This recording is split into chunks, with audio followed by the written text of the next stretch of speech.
Kiai Haji Ahmad Sohibul Wafa Tajul Arifin atau populer dengan nama Aba Anom merupakan seorang ulama harismatik dari tanah Sunda. Aba Anom adalah ulama sakti yang sangat dihormati khususnya oleh masyarakat Jawa Barat. Pangersa Aba Anom lahir di Kampung Suryalaya, Tasikmalaya pada tanggal 1 Januari tahun 1915. Sejak kecil ia sudah dididik ketat untuk mendalami ilmu agama Islam oleh orang tuanya.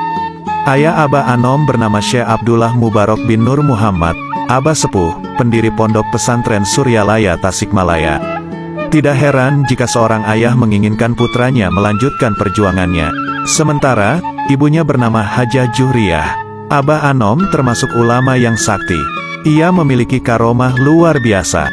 Tentu semua ini atas kehendak dan izin Allah Subhanahu wa Ta'ala. Berikut beberapa karomah Aba Anom yang kami rangkum dalam 7 karomah Aba Anom. 1. Remas batu sampai hancur menjadi tepung. Suatu ketika, Aba Anom kedatangan seorang kapten sakti beserta anak buahnya. Kapten tersebut berkunjung ke pesantren Suryalaya sambil membawa sebuah batu kali sebesar kepalan tangan di kantongnya.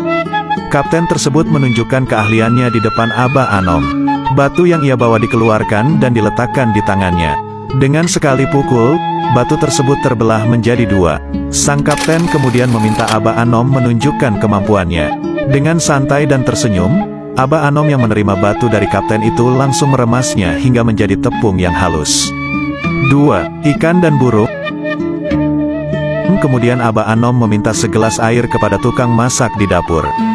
Gelas berisi air itu diberikan kepada si kapten yang dilihatnya ada ikan dalam gelas. Kapten itu segera bergaya seperti orang yang memancing dan ikan itu seolah terkait di alat pancing. Dia tunjukkan dengan sombong, ikan itu terpancing dari gelas kepada Aba Anom. Tetapi, tiba-tiba di lantai, di hadapan si kapten menggeletar seekor ikan besar. Kemudian dengan isyarat jari telunjuk saja oleh Aba Anom, ikan itu seperti terkait dengan pancingan telunjuk Aba Anom. Belum sempat sang kapten menunjukkan ketakjubannya lagi, Aba Anom seolah memegang ketapel. Dia mengarahkan ketapel itu ke atas atap rumah. Sesudah ditariknya tiba-tiba jatuhlah seekor burung yang rupanya kena tembakan ketapel. Melihat kesaktian Aba Anom, kapten tadi meminta maaf. Ia pun akhirnya menjadi pengikut Aba Anom. 3. Didik muridnya di dasar laut selama 7 hari. Dikisahkan suatu hari Aba Anom pernah mengajak muridnya bernama Muhammad Zuki Asyuja menaiki perahu Habia berdua saja di tengah laut Pangandaran bersama Aba Anom. Kemudian Aba Anom bertanya, "Zuki, apakah kamu percaya jika laut bisa mematikan kita?" tanya Aba Anom. "Tidak bah, laut tidak bisa mematikan kita. Hanya Allah yang menghidupkan dan mematikan kita," spontan Pak Guru Zuki menjawab dengan mantap. Tiba-tiba tanpa terduga, kaki Aba Anom mendorong kuat tubuh Pak Guru Zuki sampai keluar dari perahu dan tercebur ke laut. Maka, tubuh Pak Guru Zuki langsung tenggelam karena tidak siap dan tidak mengira akan diceburkan oleh Aba Anom. Meski demikian, Pak Guru Zuki tidak merasa panik. Ia lantas segera bertawasul dan segera robitoh dengan Aba Anom. Tubuh Pak Guru Zuki terus tenggelam sampai ke dasar laut. Tapi anehnya ia tidak merasa kesulitan bernafas. Bahkan ia bisa bernafas dengan mudah seperti di atas permukaan laut. Ia juga bisa berdiri tegak di dasar laut seperti ketika berada di daratan. Konon, Pak Guru Zuki tinggal di dasar laut selama 7 hari. Selama itu anehnya ia tidak merasa lapar dan haus. Setiap datang waktu salat fardu, Pak Guru Zuki seperti mendengar suara azan. Kemudian ia melaksanakan salat dan berzikir di dasar laut. Pak Guru Zuki menghitung hari serta menjalani kesendirian dengan sabar dan tawakal di dasar laut.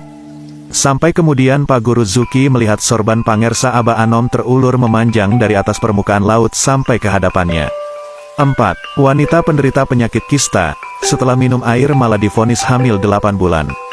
Ada seorang wanita berasal dari Tanjung Laya Majalaya, Kabupaten Bandung yang menderita sakit cukup lama. Dia hanya bisa terbaring lemas dan gak kuat untuk berdiri, lalu pergi ke dokter dan dokter memvonis sakit lambung. Ikhtiar pengobatan pun terus dilakukan, dari pengobatan medis sampai pengobatan alternatif. Pada akhirnya ada santri yang peduli membawakan air yang sudah dibacakan doa dari Enjersa Aba Anom di Tasikmalaya. Setelah meminum air dari pangersa Aba Anom kondisinya agar membaik meskipun belum sembuh total. Karena ingin sembuh total, wanita yang menderita penyakit itu datang langsung ke pesantren Suryalaya menemui Aba Anom. Dan subhanallah seminggu kemudian ikhwan itu kontrol ke dokter dan hasilnya kata dokter dia sedang hamil besar, 8 bulan. 5. Ikan di dalam buah kelapa. Diceritakan ada ulama yang dikenal sakti namanya Kiai Juret. Suatu hari kiai tersebut memiliki rencana untuk menguji karomah Aba Anom dengan kesaktian yang dimilikinya. Kiai Juret menguji karomah Aba Anom dengan kelapa yang telah dibawa santri dari daerahnya. Kiai tersebut meminta yang aneh-aneh kepada Aba Anom agar isi dalam kelapa tersebut ada ikan yang memiliki sifat dan bentuk tertentu. Dengan tawadunya Aba Anom menjawab, "Masya Allah, kenapa permintaan Kiai ke Abah berlebihan? Abah tidak bisa apa-apa." Selanjutnya Aba Anom berkata, "Baiklah kalau begitu, kita memohon kepada Allah. Mudah-mudahan Allah mengabulkan kita." Setelah berdoa beliau menyuruh kelapa itu untuk dibelah dua, dan dengan izin Allah di dalam kelapa itu ada ikan yang sesuai dengan permintaan sang kiai. 6. Diberi nama oleh Nabi Khidir. Kiai Haji Abu Bakar Fakih menceritakan, "Saya diamanatkan Abah Sepuh Ayanda Aba Anom untuk menjaga Aba Anom sejak kecil, sejak lahir, di rumah saya yang terletak di hadapan rumah Abah Sepuh. Selang beberapa hari saya menerima surat dari Nabi Khidir mencadangkan nama bayi yang baru lahir ini. Tertulis dalam surat itu nama Sohibul Wafa atau Tajul Arifin, ditandatangani Al-Khidir. Dengan segera saya langsung ke rumah Abah Sepuh menunjukkan surat tersebut dan Abah Sepuh berkata kalau gitu kita ambil nama dua-duanya yaitu Sohibul Wafa, Tajul Arifin." Demikian ucap almarhum Abah Fakih. 7. Membuat taubat pemuda yang suka melacur. Diceritakan, ada seorang pemuda yang hobi melacur berniat untuk berhenti atau taubat, namun tidak berhasil.